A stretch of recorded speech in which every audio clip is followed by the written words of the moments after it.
Okay, welcome to today's video. Today we're talking about the Brother MFC L3745CDW. This printer is also known as the L3750CDW. The DCP L3510CDW. The MFC L3750CDW, the HL-L3230CDW, the HL-L3270CDW, and a plethora of other printers in this Brother printer engine. In Australia, it uses the TN257 is the high yield, and as the standard yield, and the low yield in colour, the TN253. So we're talking about this printer that has the chip on the side that prevents you from using non-genuine toners. The error we're talking about is print unable 0B. If you've got bad eyesight, it's print unable 08. So just be wary when you're searching. So that's a B, that's not 8. Turn the power off, then back on again, and the printer is completely and utterly crashed and come to a screaming halt. So what we'll do is we will unplug the power cord at the back of the printer, plug the power cord back in, watch the printer go through its boot up sequence.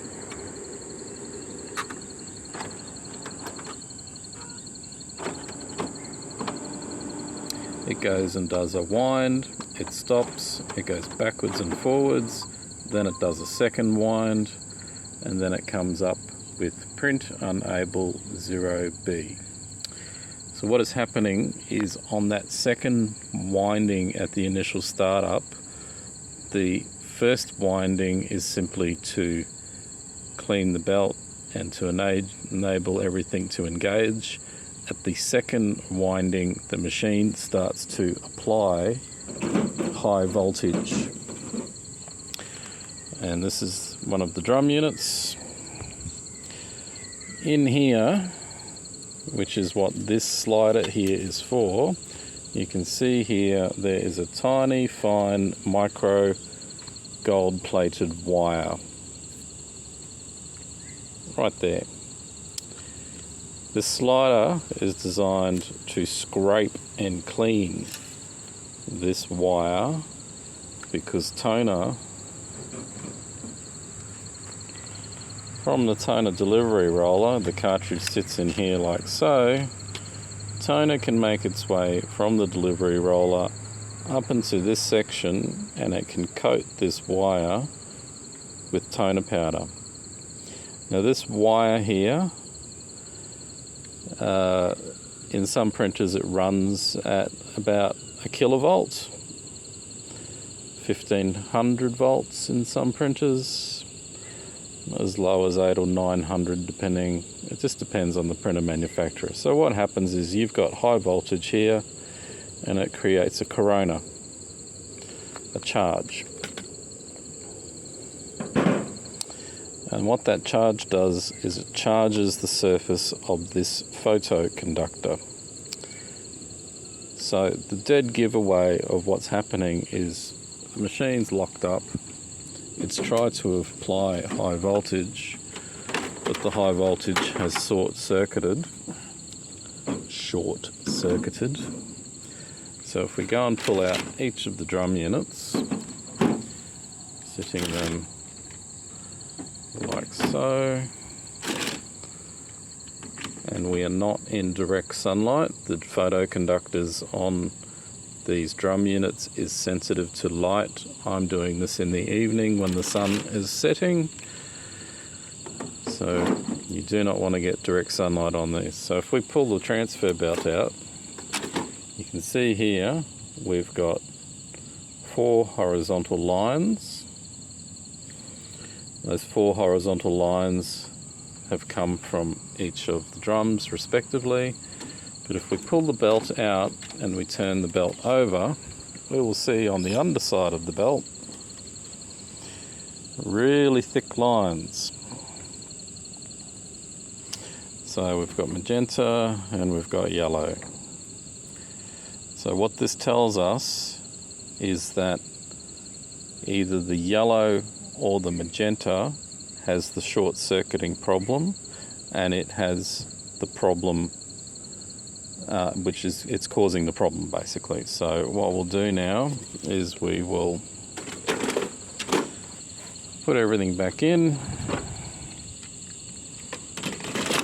matching each colour.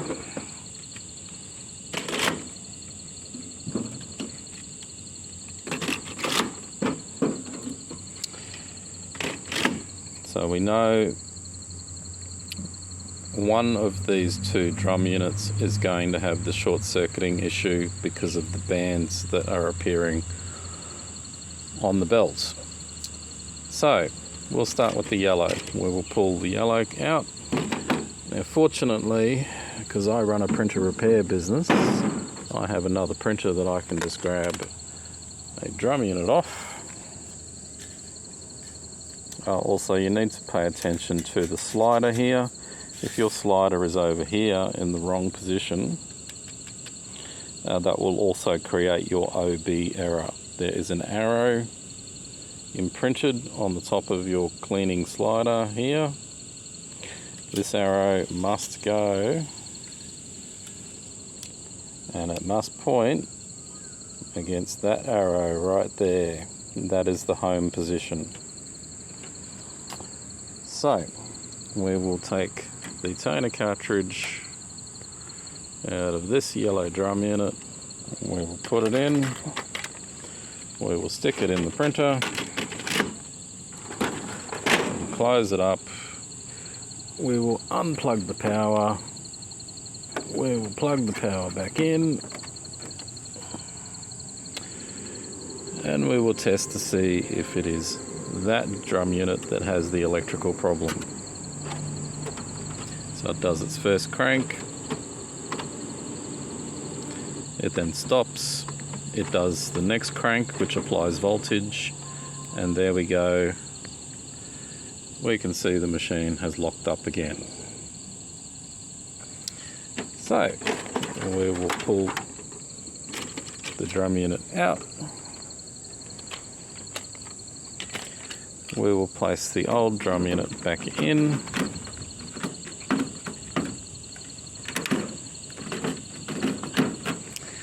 And then we will move on to the magenta.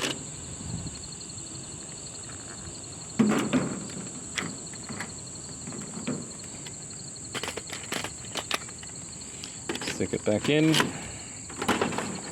close it up, unplug it, plug it back in, do the test.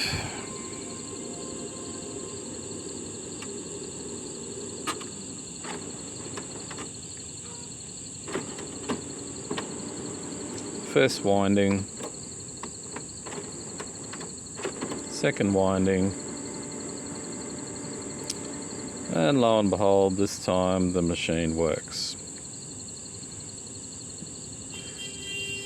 And this machine needs new drums. That's just a side issue, that's a counter issue. So that's nothing to worry about. So here we go.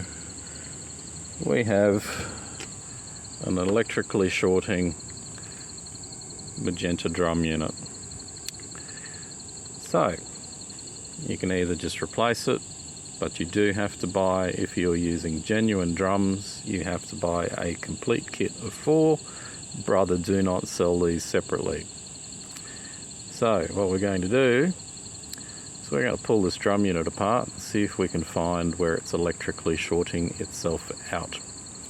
And that involves us cleaning it.